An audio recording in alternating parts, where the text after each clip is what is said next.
Updating జరుగుతూ ఉంటే మీరందరూ రేషన్ కార్డులు అప్డేట్కి అప్లై చేశారు. అప్లై చేస్తే దాంట్లో మీ ప్రియమైన వారి పేరు రాలేదు. అంటే మీ భర్త పేరో, మీ కొడుకు పేరో, మీ కూతురు పేరో ఆ యొక్క రేషన్ కార్డులోకి రాలేదు.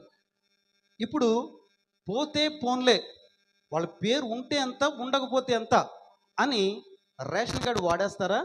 లేకపోతే ఆ పేరు కోసం పరిగెడతారా? హల్లెలూయా! ఇక్కడే ఉన్నారు అందరూ. హల్లెలూయా! నా ప్రశ్న అర్థమైందా? కోసం మీరేం చేస్తారు? వదిలేస్తారా? ఇప్పుడు ఆ పేరు ఎక్కడైతే మనకు జమ చేస్తారో అక్కడికి పరిగెడతారా? ఎన్నిసార్లు పరిగెడతారు? ఆ పేరు మరలా తిరిగి ఆ రేషన్ కార్డులోకి వచ్చే వరకు కూడా మనం ఏం చేస్తూ ఉంటాం? పరిగెడతానే ఉంటాం, పరిగెడతానే ఉంటాం, పరిగెడతానే ఉంటాం. వాళ్ళు నిలబడమంటే